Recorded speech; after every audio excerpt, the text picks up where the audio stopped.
어르신, 이제부터는 70세 이상 무료 지하철 이용 가능하세요. 뭐시? 내 돈 내고 타라고. 방금 보신 장면, 영화 속 이야기가 아닙니다. 지금 대한민국에서 실제로 논의되고 있는 일입니다. 65세부터 받을 수 있던 모든 노인 복지 혜택이 70세로 미뤄질 수 있다는 사실 알고 계셨습니까? 기초연금, 지하철 무료 승차, 의료비 할인, 통신비 감면, 44년 동안 단 한 번도 바뀌지 않았던 노인 연령 기준이 바로 지금 바뀌려고 하고 있습니다. 정부와 국회에서 공식적으로 검토 중인 이 문제 오늘 명확하게 짚어드리겠습니다. 시니어 정보의 모든 것, 복지 히어로입니다. 여러분, 이 문제가 얼마나 심각한지 숫자로 보여드리겠습니다. 65세부터 69세까지 딱 5년입니다. 1,825일을 더 기다려야 한다는 뜻입니다. 그런데 이 5년 동안 놓치게 되는 금액이 얼마인지 아십니까? 기초연금 월 33만 원 곱하기 60개월, 1,980만 원입니다. 지하철 무료 월 10만 원 곱하기 60개월, 600만 원입니다. 의료비 할인 약 300만 원, 통신비 건강보험료 등 약 200만 원, 총 3천만 원 이상입니다. 더 충격적인 건 이게 단순한 검토가 아니라는 점입니다. 10월 국회 기획재정위원회 국정감사에서 국민의힘 최은석 의원이 공식 제안했고 보건복지부가 논의를 시작했습니다. 한국개발연구원 KDI는 이미 구체적인 로드맵까지 제시했습니다. 2025년부터 시작해서 2년마다 한 살씩 상향, 2035년 최종 70세에 도달이라는 계획입니다. 이건 먼 미래의 일이 아닙니다. 지금 60세 이상이신 분들 모두에게 직접적인 영향을 미치는 문제입니다. 오늘 영상 끝까지 보시고 정확한 사실관계와 우리가 준비해야 할 것들을 반드시 확인하시기 바랍니다. 시작 전에 구독과 좋아요, 알림 설정 꼭 부탁드립니다. 영상 보시면서 궁금하신 점은 댓글로 남겨주세요. 먼저 인터넷에 떠도는 정보들 중 과장되거나 잘못된 내용이 많습니다. 정확한 사실만 전달드리겠습니다. 첫 번째, 현재 상황입니다. 노인 연령이 당장 내일부터 70세로 바뀌는 것은 아닙니다. 아직 법이 개정되지 않았고 국회를 통과한 것도 아닙니다. 하지만 정부와 국회가 공식적으로 논의를 시작했다는 게 핵심입니다. 지난 10월 국회 기획재정위원회 국정감사에서 최은석 국민의힘 의원은 이렇게 발언했습니다. 국민의 건강 수명이 70세를 넘어선 현실에서 65세는 더 이상 의존 인구가 아니라 활동 가능한 세대입니다. 통계 기준을 현실에 맞춰 재정립해야 합니다. 보건복지부도 이에 호응했습니다. 사회적 합의와 충분한 논의를 거쳐 점진적으로 추진하겠습니다. 두 번째, 구체적인 계획입니다. 한국개발연구원 KDI가 제시한 단계적 상향 방안을 보시죠. 2025년 논의 시작, 2027년 66세로 상향, 2029년 67세, 2031년 68세, 2033년 69세, 2035년 최종 70세 도달입니다. 2년마다 한 살씩 10년에 걸쳐 올린다는 계획입니다. 세 번째, 예상 효과입니다. 국회 예산정책처 분석 자료를 보면 노인 연령을 65세에서 70세로 올리면 2024년 기준으로 연간 약 6조 8천억 원의 재정 절감 효과가 발생합니다. 정부 입장에서는 엄청난 예산을 아낄 수 있다는 계산입니다. 하지만 여러분, 이 6조 8천억 원이 어떻게 만들어지는지 아십니까? 65세부터 69세까지 362만 명이 받아야 할 혜택을 못 받아서 생기는 돈입니다. 네 번째, 현재 복지 혜택입니다. 지금 당장은 모든 혜택이 65세 기준 그대로 유지되고 있습니다. 기초연금, 지하철 무료, 의료비 할인 모두 65세부터 받을 수 있습니다. 하지만 이 논의가 법으로 확정되면 지금 60세이신 분들은 기다려야 할 수도 있습니다. 그럼 지금 65세부터 받을 수 있는 혜택이 정확히 무엇인지 하나하나 확인해 보겠습니다. 메모하실 분들은 준비하세요. 첫 번째 혜택, 기초연금입니다. 지급 연령은 만 65세 이상이고요. 지급 대상은 소득 하위 70% 노인입니다. 지급 금액은 2024년 기준 단독 가구 월 최대 334만 8,100원입니다. 부부가 모두 받으면 월 53만 5천 원까지 받을 수 있습니다. 한 달 33만 원, 적다고 생각하실 수도 있습니다. 하지만 독거노인, 저소득 노인에게는 생존의 문제입니다. 만약 70세로 미뤄진다면 어떻게 될까요? 65세부터 69세까지 5년 동안 단 한 푼도 못 받습니다. 33만 원 곱하기 60개월, 1,980만 원 손실입니다. 두 번째 혜택, 교통 혜택입니다. 지하철 무임 승차는 전국 지하철 완전 무료입니다. KTX는 주중 기준 30% 할인이고요. 시외버스는 지역별로 할인됩니다. 서울교통공사 자료를 보면 65세 이상 무임 승차로 인한 손실이 연간 약 3,500억 원입니다. 한 분당 계산하면 어떻게 될까요? 하루 2번 지하철 이용 시 한 달 약 10만 원 절약하는 겁니다. 5년이면 600만 원입니다. 아직 일을 하고 계신 분들, 손주 돌봐주러 가시는 분들에게 교통비는 큰 부담입니다. 세 번째 혜택, 의료 혜택입니다. 독감 예방접종 무료인데 원가가 약 15,000원입니다. 폐렴구균 예방접종 무료, 원가 약 5만 원이고요. 대상포진 예방접종은 일부 지자체에서 지원하는데 원가가 20만 원입니다. 치과 임플란트는 평생 2개까지 건강보험 적용되어 본인 부담이 30%만 내면 됩니다. 틀니도 완전 틀니, 부분 틀니 건강보험 적용됩니다. 임플란트 1개 비용을 보시죠. 일반은 150만 원인데 건강보험 적용받으면 45만 원입니다. 절감액이 105만 원이죠. 2개 하면 210만 원 절약입니다. 70세로 미뤄지면 어떻게 될까요? 그 사이 치아가 더 나빠져서 임플란트를 더 많이 해야 할 수도 있습니다. 네 번째 혜택, 건강보험료 경감입니다. 지역가입자 대상으로 보험료 30% 경감되고요.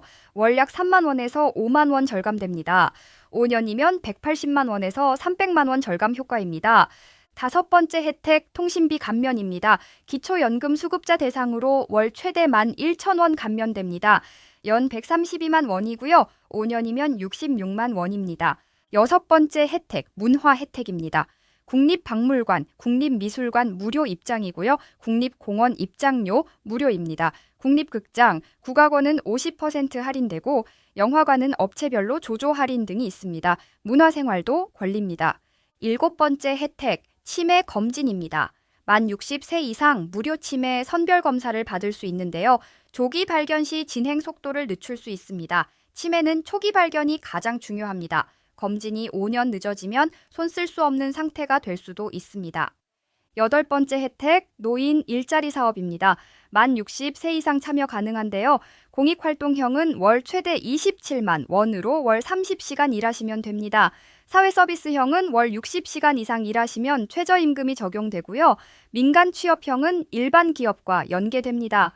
정리하면 65세부터 받을 수 있는 혜택의 총 가치는 5년간 최소 3천만 원 이상입니다. 그럼 정부와 국회에서 노인 연령 상향을 주장하는 근거를 먼저 들어보겠습니다. 정부 측 첫 번째 주장은 평균 수명 증가입니다. 1981년 노인복지법을 만들 때 평균 수명은 67세였습니다. 지금은 83세입니다. 16년이나 늘어났습니다. 노인 기준도 올려야 합니다. 일리 있는 말처럼 들립니다. 정부 측 두 번째 주장은 높은 고령자 고용률입니다. 2023년 기준 65세 이상 고용률이 37.3%로 OECD 최고 수준입니다. 일하고 싶은 연령도 평균 73.4세입니다. 65세는 더 이상 노인이 아닙니다. 그런데 여러분 여기에 치명적인 함정이 있습니다. 첫 번째 현실, 평균의 함정입니다. 평균 수명 83세는 부자와 가난한 사람을 모두 합친 평균입니다. 통계청 자료를 보겠습니다. 소득 상위 20%의 건강 수명은 약 75세입니다. 그런데 소득 하위 20%의 건강 수명은 약 70세밖에 안 됩니다. 5년 차이가 나는 거죠. 부자들은 75세까지 건강하게 살아도 가난한 분들은 70세도 안 돼서 건강이 나빠집니다. 그런데 복지 혜택은 무조건 70세부터 준다? 가난한 사람들은 몸이 아파서 일도 못 하는데 복지는 5년 더 기다리라는 겁니다. 두 번째 현실, 고용의 실상입니다. 65세 이상 고용률 37.3%가 높다고요? 그 일자리가 어떤 일자리인지 보겠습니다.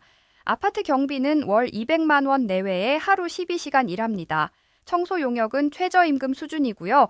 재활용품 수거는 실적제입니다. 단순 노무직은 육체적 부담이 큽니다. 대기업 임원으로 65세까지 일하는 사람과 아파트 경비로 일하는 사람을 같은 기준으로 볼 수 있습니까? 세 번째 현실, 정년의 허상입니다. 정부는 정년을 연장하겠다고 합니다. 현재 법정 정년이 60세입니다. 그런데 실제로 60세까지 일하는 사람이 얼마나 됩니까? 대부분 50대 중반에 명예퇴직으로 퇴사합니다. 정년을 65세로 올린다고 해도 혜택 받는 사람은 공무원과 대기업 직원뿐입니다. 중소기업, 자영업자, 비정규직은 해당 사항이 없습니다.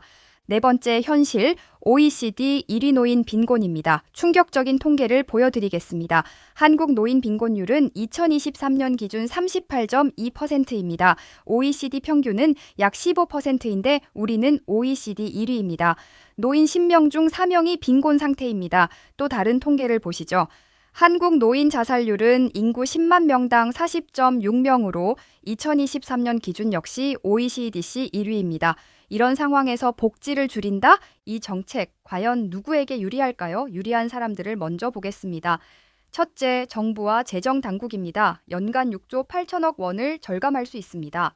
국가 재정 적자가 심각한 건 사실입니다. 2024년 기준 국가 채무가 1,200조 원을 돌파했고요.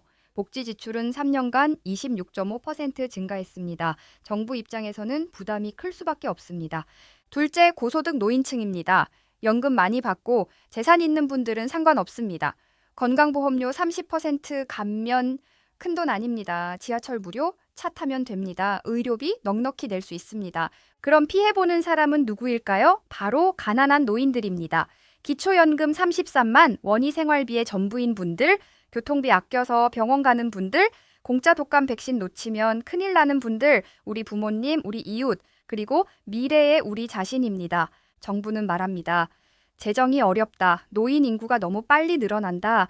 2070년이 되면 인구의 절반이 노인이 된다. 지속 가능한 복지를 위해 어쩔 수 없다. 맞는 말입니다. 그런데 방법이 약자의 복지를 줄이는 것입니까? 다른 방법은 정말 없습니까? 다른 나라들은 어떻게 하고 있을까요? 우리가 참고할 수 있는 대안들을 보겠습니다. 첫 번째 대안, 소득재산 기준 차등 적용입니다. 독일과 일본은 이미 시행 중입니다. 고소득자는 70세부터 혜택을 주고 저소득자는 65세부터 혜택을 줍니다. 소득, 건강 상태, 지역을 고려하는 거죠. 두 번째 대안, 단계별 구분입니다. 65세부터 69세는 전기 노인으로 일부 혜택을 주고요. 70세부터 79세는 중기 노인으로 기본 혜택을 줍니다. 80세 이상은 후기 노인으로 추가 혜택을 주는 겁니다. 일본은 75세 이상을 후기 고령자로 분류해서 더 많은 지원을 합니다. 세 번째 대안, 부자 증세입니다. 상속세 강화하고요. 증여세 현실화하고 종합부동산세를 제대로 징수하고 법인세를 인상해서 복지 재원을 마련할 수 있습니다. 네 번째 대안, 불필요한 예산 절감입니다. 중복사업 정리하고 효율성 없는 사업 폐지하고 공공기관 방만 경영을 개선하는 겁니다. 다섯 번째 대안, 양질의 일자리 창출입니다.